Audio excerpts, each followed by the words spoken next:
राजा Lawrence की 3 बेटियां थीं। तीनों बेटी बहुत ही सुंदर थीं।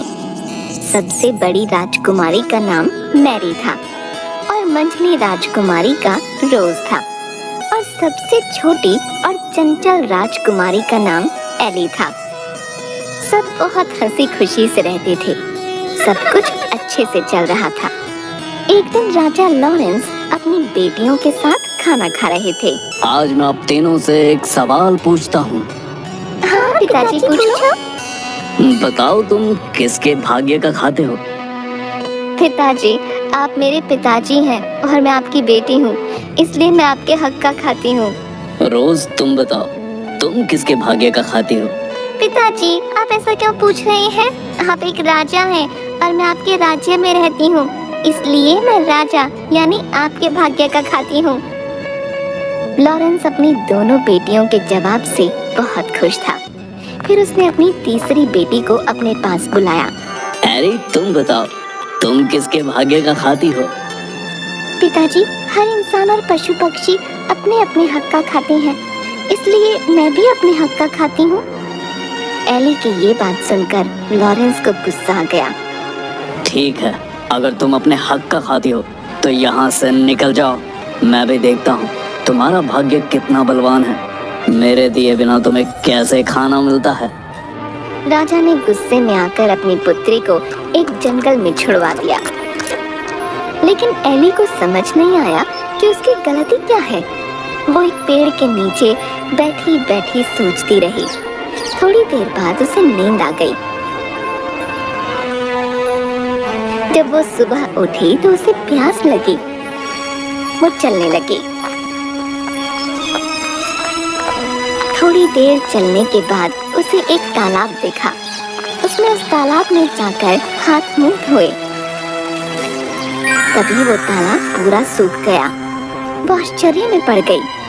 उस तालाब के नीचे सीढ़ियां बनी हुई थीं। वो सीढ़ियों के सहारे से अंदर जाने लगी। तभी उसने देखा कि वहाँ एक राजकुमार खड़ा है। वो उसे देखकर डर गई और वहीं खड़ी हो गई। जब कुछ देर तक वो हिला डुला नहीं तो वो समझ गई कि ये एक मूर्ति है। उसने जैसे ही उस मूर्ति को छुआ वो एक फाटक के रूप में बदल गया। ये सब क्या हो रहा है मेरे साथ? मुझे कुछ समझ नहीं आ रहा। वो थोड़ी देर तक वहीं रुकी रही और सोचने लगी। थोड़ी देर बाद वो उस गेट से अंदर चली गई। वो जैसे ही अंदर गई उसने देखा कि वहाँ एक सुंदर सा बगीचा बना हुआ है और बगीचे में सुंदर सुंदर फूल लगे हुए हैं और उसके बीचों बीच एक पोखर है। वो पोखर के पास गई। उसने वहाँ पानी और बगीचे में गिरे हुए फल खाए और सो गई। तभी उसके सपने में एक एंजल आई। बेटी, तुम परेशान मत हो। तुम्हें मुझ पर भरोसा है ना? तो डरो मत, मैं हमेशा तुम्हारे साथ हूँ। जब तुम जागोगी तुम्हें एक राजकुमार दिखाई देगा। उस राजकुमार को छू लेना। तुम जैसे ही उस राजकुमार को छुओगी वो एक बहुत बड़े दरवाजे में बदल जाएगा। जब तुम उस दरवाजे के अंदर जाओगी तो तुम्हें एक महल दिखाई देगा। तुम उस महल के अंदर चली जाना। अंदर जाते ही तुम्हें 3 कमरे दिखाई देंगे जिसमें 3 सुंदर राजकुमार दिखाई देंगे। वो दिखने में तो एक जैसे होंगे। तुम उन तीनों को छूती हुई आगे बढ़ना। वो तीनों जाग जाएंगे। तब तुम्हें एक कमरा दिखाई देगा। जैसे ही तुम उस दरवाजे को खोलोगी तुम्हें वहाँ एक सुंदर राजकुमार दिखेगा और जैसे ही तुम उसे छुओगी वो जग जाएगा। वो जैसे ही जगे तुम उसके गले में फूलों का हार डाल देना। वही तुम्हारा पति होगा। इतने में एली की आंख खुल गई और वो हड़बड़ा कर उठ गई। ये सब क्या हुआ? क्या वो सब एक सपना था? क्या सच में ऐसा होगा? एली सोचती रही। थोड़ी देर में सूरज निकला। उसने बगीचे से फूल उठाए और उन फूलों से हार बनाने लगी। जैसे ही वो पीछे मुड़ी एक राजकुमार दिखाई दिया।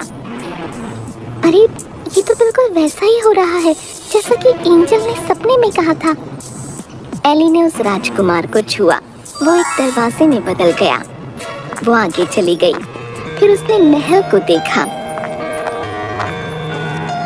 वो महल के अंदर गई और 3 राजकुमारों को छुआ। उसके बाद वो कमरे में गई और उसने उस राजकुमार को छुआ और उसके जागते ही उसके गले में वरमाला डाल दी। राजकुमार ने अपने गले से वरमाला निकाल उसके गले में डाल दी।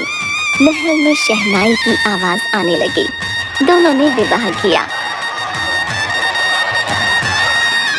बहुत देर से एली के मन में एक बात चल रही थी।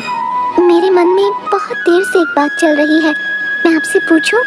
हाँ पूछो। आप कौन हैं? और वो 3 राजकुमार कौन हैं? ये क्या रहस्य है? मुझे बताइए। वो तीनों राजकुमार मेरे भाई थे। हम सबको एक महात्मा पुरुष ने शाप दिया था। अनजाने में मेरे भाइयों ने एक मृग और एक मृगनी का शिकार किया था, जिसकी वजह से वो दोनों बुरी तरह घायल हो गए और मरते मरते उन्होंने मेरे तीनों भाइयों को आजीवन सोने का श्राप दिया।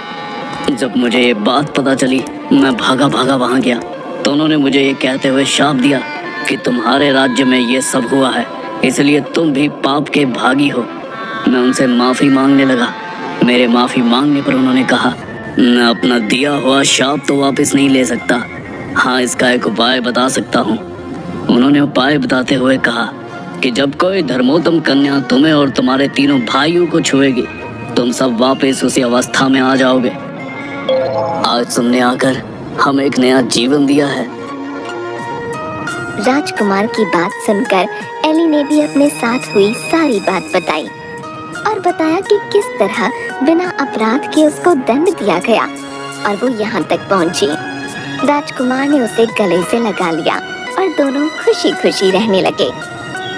थोड़े दिन बाद राजकुमार का राज तिलक किया गया और वो राजा बन गया और एली रानी।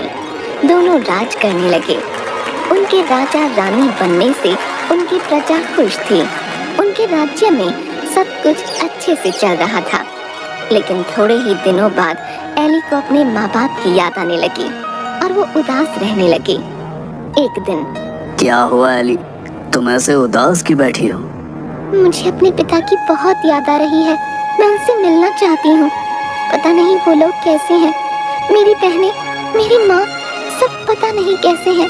मुझे उनकी बहुत याद आ रही है। मेरे पिताजी को भी शायद अपनी गलती का एहसास हो चुका होगा।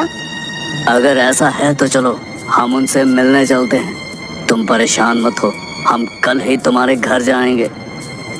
दोनों राजसी ठाठ के साथ वहां पहुंचे। जब लॉरेंस ने देखा कि कोई राजा उनके राज्य की ओर अपनी सेना और हाथी घोड़ों के साथ आ रहा है तो वो डर गए। लेकिन वो कुछ नहीं कर सकते थे क्योंकि उनका अपना सारा खजाना खाली हो चुका था और उनके दोनों दामाद उनसे राज्य में हिस्सा मांग रहे थे। उनकी प्रजा भी दुखी थी। राजा लॉरेंस बहुत परेशान हो चुके थे। जब वो दोनों उनके सामने आए, वो एली को रानी के भेष में पहचान ही नहीं पाए। थोड़ी देर गौर से देखने के बाद उन्होंने पहचाना कि वो उनकी बेटी एली है। वो उसे देखते ही रोने लगे और अपनी गलती की माफी मांगने लगे। मुझे माफ कर दो एली, मैंने तुम्हें सच बोलने की सजा दी। तुमने सच कहा था कि हर कोई अपने भाग्य का खाता है। पिताजी, आप माफी मत मांगो। आप अगर मुझे जंगल में न छोड़ते तो मुझे ये खुशी के दिन कैसे देखने को मिलते। इतना कहते ही लॉरेंस की आंखों से आंसू गिरने लगे और उसने अपनी बेटी को गले से लगा लिया और वो सब खुशी खुशी रहने लगे।